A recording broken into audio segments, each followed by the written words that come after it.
7 horas e 24 minutos. Repita. 7h24, o Conselho de Ética e Decoro Parlamentar da Câmara Federal decidiu ontem, por 13 votos a 6, arquivar uma representação movida pelo PSOL, que é o partido político, contra o deputado federal Ricardo Barros, devido ao suposto envolvimento do deputado no escândalo Covaxin. Fernando Tupan. Paulo Caetano, foi uma goleada, 13 votos favoráveis a Ricardo Barros contra 6. Então, o deputado maringaense está livre de qualquer problema. E o relator, deputado Cezinha de Madureira, do PSD de São Paulo, ressaltou no parecer que não existe provas mínimas de envolvimento do deputado, nem da existência de irregularidades na compra da vacina contra a Covid-19 pelo governo federal.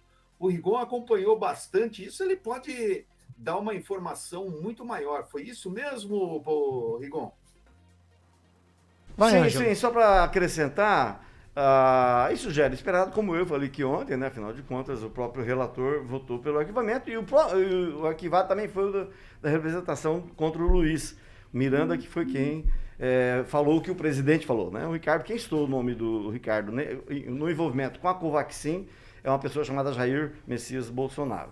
A Polícia Federal ontem ganhou mais espaço para tratar desse caso, que a Federal tá com o inquérito e a ministra Rosa Weber aumentou o prazo para poder fazer o negócio. Agora tem a grande notícia do dia, foi divulgada ontem à noite, é que o Ministério Público do Paraná denunciou o deputado Ricardo Barros por pedir propina, lavagem de dinheiro e tráfico de influência no caso de empresas da Galvão Engenharia. O negócio foi de 197 milhões de reais, o Ricardo teria recebido 5 milhões de propina.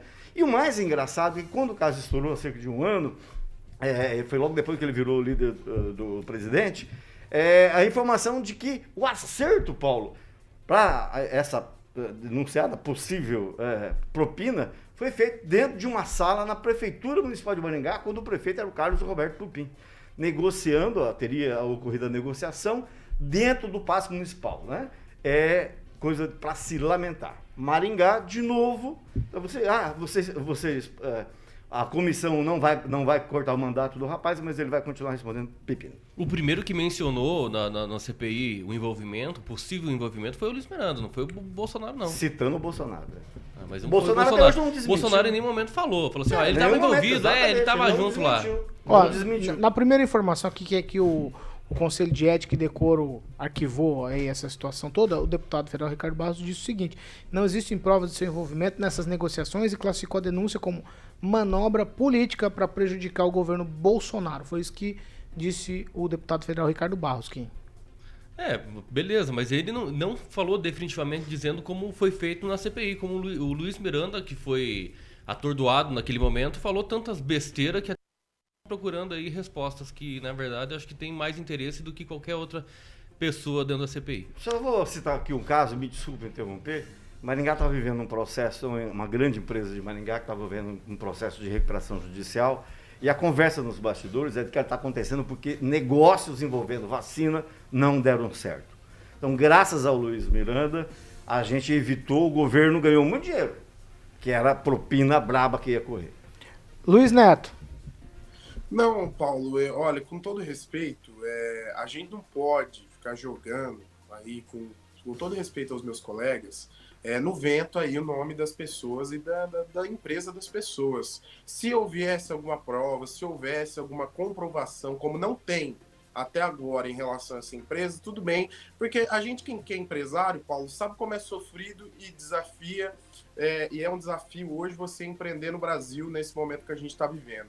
Então, assim, tacar a empresa, o nome da empresa, a empresa de pessoas na lama por questões políticas, a gente não pode permitir. Em relação a essa questão do deputado Ricardo Barros, Paulo, eu gostaria de dizer o seguinte: se há qualquer tipo de comprovação, que a justiça haja e que, de fato, a gente veja soluções em relação a isso. Agora, se não há comprovação, se ainda está em investigação, se não há nenhuma prova contra o deputado concisa para que ele possa ser punido por qualquer ação ilícita, então vamos esperar a justiça agir e não vamos condenar previamente ninguém. O presidente Bolsonaro nunca disse que teve negociação com o Ricardo Barros. Muito pelo contrário, nunca falou sobre isso. Então a gente não pode se pautar também na fala de um político que não tem lisura e tem um histórico extremamente negativo, uma pessoa que não é bem vista socialmente e nem politicamente, colocar a fala dele como se fosse uma verdade absoluta. Isso é uma questão política.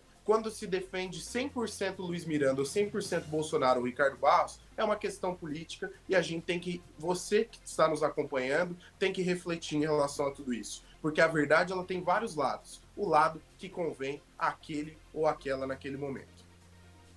Ah, Neto, eu acho que a verdade só tem um lado. São duas coisas aqui distintas. Primeiro, foi arquivado essa história toda aí da Covaxin. Aí o Ângelo foi arquivado o pedido de cassação. Calma, que ele misturou as coisas. E aí tem uma outra história. Então, quer dizer, o deputado saiu de uma, mas já tem outra. Que agora é o Ministério Público Estadual aqui do Paraná. Então são duas coisas distintas quando o Ângelo falou, só para te situar. Você tem mais alguma coisa, Rigon? Não, eu tô achando que de repente o acerto foi feito na sala lá que alguém tá trabalhando. Fernando Tupan, mais alguma coisa sobre tudo isso? Não, é só isso, Paulo Caetano. Eu sei que essa notícia aí surgiu ontem do Ricardo Barros no portal Plural aí do Rogério Galindo, aí, um ex-jornalista da Gazeta do Povo, e que coloca novamente o Ricardo Barros na linha de tiro na política paranaense. Mas o Ricardo está entre nós, é uma pessoa que sabe articular bem, e sexta-feira vai trazer o Marcelo Queiroga em Ubiratã para lançar um hospital, a pedra fundamental da Santa Casa de Ubiratã. Isso é mais ou menos a mesma coisa que aconteceu em Maringá, não é isso, Paulo Caetano? Eu tenho muito medo de tecer comentários a essas coisas, se é bom ou se é ruim no final das contas. Aguinaldo Vieira, pra gente botar uma tampa em todo esse assunto aí. Você foi o único que não falou ainda sobre tudo isso. Política é política, né? Mas às vezes o deputado dá graças a Deus de um processo, de um possível processo ser arquivado, mas aí ministros, promotores de plantão já ingressaram com outra, né? E assim vai, né? Essa é a vida do Ricardo, não é fácil realmente, mas quem está na política tem que estar lidando com isso diariamente. Só para acrescentar, o nome do Ricardo Barros foi citado mais vezes que o do Bolsonaro durante toda a CPI da pandemia.